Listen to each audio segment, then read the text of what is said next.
Hi guys, and welcome to another video. The radio in front of you here is the mighty Vega 215 Selena. This was manufactured in the USSR, actually in Minsk in Belarus, and this particular set was manufactured between 1977 and I believe 1993. This one, by the capacitors inside, dates to about 1985. As far as Russian radio goes, this is probably the ultimate domestic set. It's got 5 shortwave bands on it. It's got FM, long wave and medium wave. It's quite a big set. There's my hand in front of it. It weighs about 8.5 pounds with the batteries in it. Made and sold fairly cheaply, I guess, but you get a lot of value for the money here. It's an excellent radio with a tuned RF stage. It's got a huge aerial on it, about 3 foot tall, I guess. I haven't actually measured it. I picked this one up the other day. Well, I didn't pick it up personally. I bought it and had it delivered.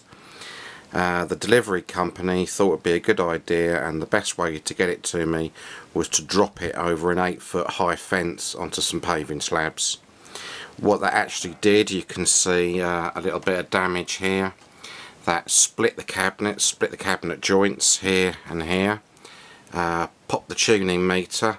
I'll show you inside in a minute.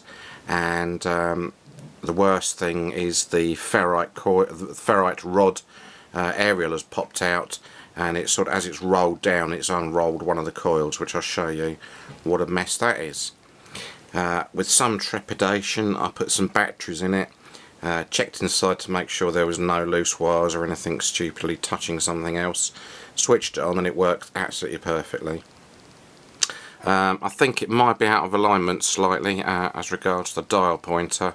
I've heard some of these were, but hey, I'm only going to listen to it on shortwave really, so there's no way I'm going to realign it unless the dial pointer's out by the same amount over all the wave bands, and then obviously it's just a case of moving the dial pointer. Let's switch it on. I've got my long wire connected to the aerial here, and we're on the 49 meter band here. It's got some punch behind the volume, I can tell you. This is just on a little fraction here, but let's give it a quick tune round. In Angelina Jolie's drama Africa, according to the rap. O 200 años, con techos de paja y con chimenea de barro.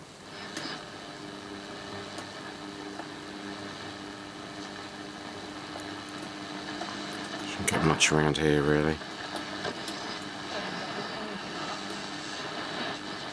No se suma la folclórica consagrada a la danza popular serbia, mediante que su programa presenta más de 40 coreografías. Bit of pulsing there.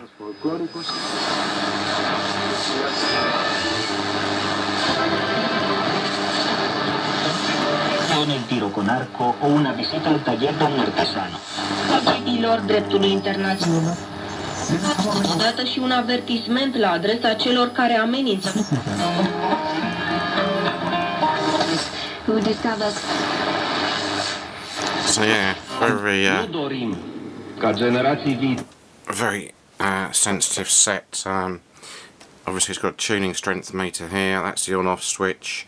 I believe that's AFC, and it's got some rather dim light bulbs. I don't know if you can see that. They work. Did work. They worked this morning.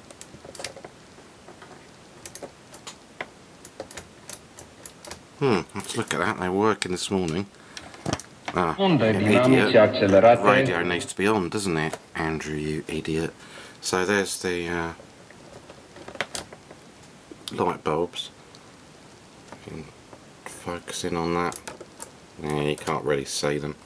Right, let's have a look at the inside, which is probably of most interest to a lot of people viewing this. I've got to be careful here. This radio, the cabinet here, is just a surround. The front of the set is not actually fixed into it. The back panel screws in. Let's just show you the back panel. There's the back panel. The Selena, made in USSR. So the wooden cabinet here sort of sandwiched between the front and the back. So I've got to be careful when moving it. Let's have a look. And let's get a pointer. Right, the first thing you can see is this mess here. And the ferrite aerial here, when the set got dropped over the fence, the ferrite aerial had popped and was down here somewhere. And I think that had unravelled, sort of, or something. Long wave is the waveband most affected, but hey, I didn't buy this for long wave listening. I bought it for shortwave listening. But let's have a quick look. Here's the turret tuner in them. It's a good old clunker, this, watch.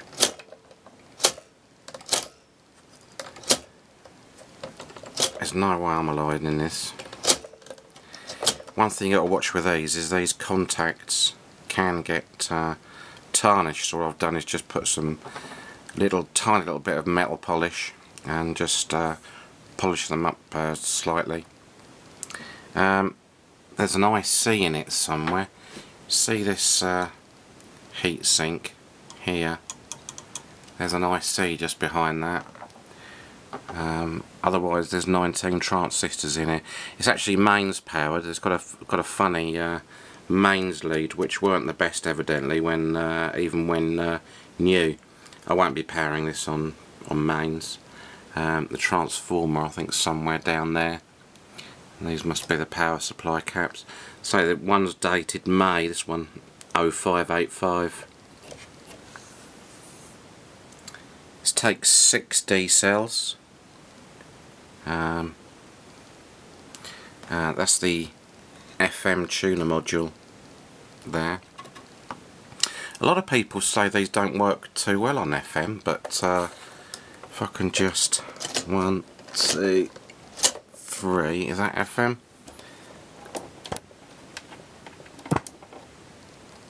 So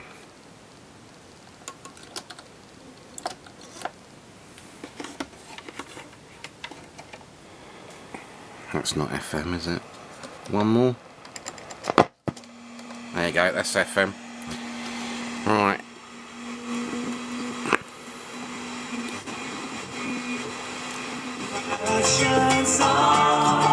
That's FM. Some people say they're very weak on FM, but this particular one's excellent. Wave change knob on the side. So these were made in the USSR and imported into the UK and sold fairly cheaply. There's some, see if I can zoom into that with super zoom. I don't know how well it'll focus. Yeah, there we go. That's these little wires attached to that. I think that might be a bodge, I'm not sure. And there's a better view of the damaged, I believe, long wave coil. You can see one wire's completely broken there. Anyway, yeah, so I repaired the cabinet. I had to re-glue the case. You can still see a little bit of damage on the corner there. I re-glued the case with these corner cramps. This side had gone and this side down the corner had gone as well. It's going to be an excellent radio when it's all cleaned up. I've not got much to do actually. I'm going to oil the cabinet up a bit more, get a nice polish on the cabinet. They're quite well made inside actually. You think, I don't know why we always assume Russian radios are cheap radios. They may be, they may look a bit different compared to Western products, but yeah, they're quite well made. I guess they, you know, were a lot cheaper because Russia wanted, or the USSR wanted the money from us. So they sold us the radios cheap in exchange for hard currency. Anyway, I shall get this one cleaned up, and I'm going to enjoy listening to it. Let's have another listen to that clanking old waveband changer there. We've got medium wave here. Selena skutečně dneska v té severní Afriky balí milion. To the day for a further 3 years until the Acaba de anotar un tiro libre, la Laboral Cuchabascoña 60. Must be Spanish football. Armani Milan 45. Well, might be. I'm saying.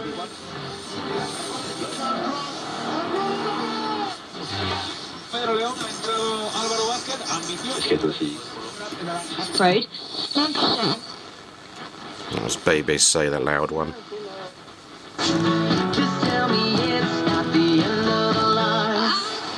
On to transfer matters, Crystal Palace boss Alan Pardew has seen 2 new players come into the club today. Phil Jordan joined.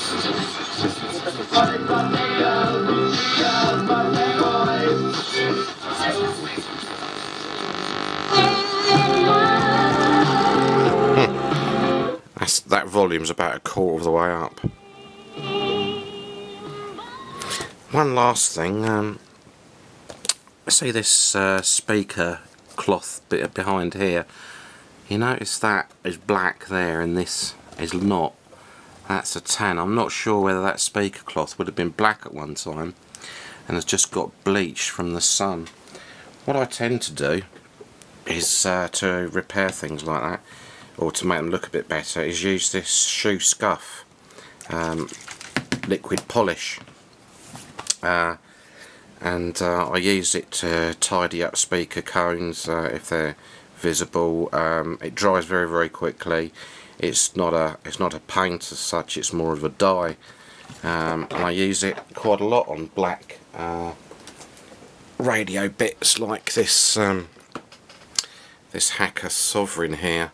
The case, the leather cloth is usually a little bit tired, like a bluey dark grey colour, and it should be obviously a charcoal black, and I use this shoe polish scuff cover just to give it a tidy up.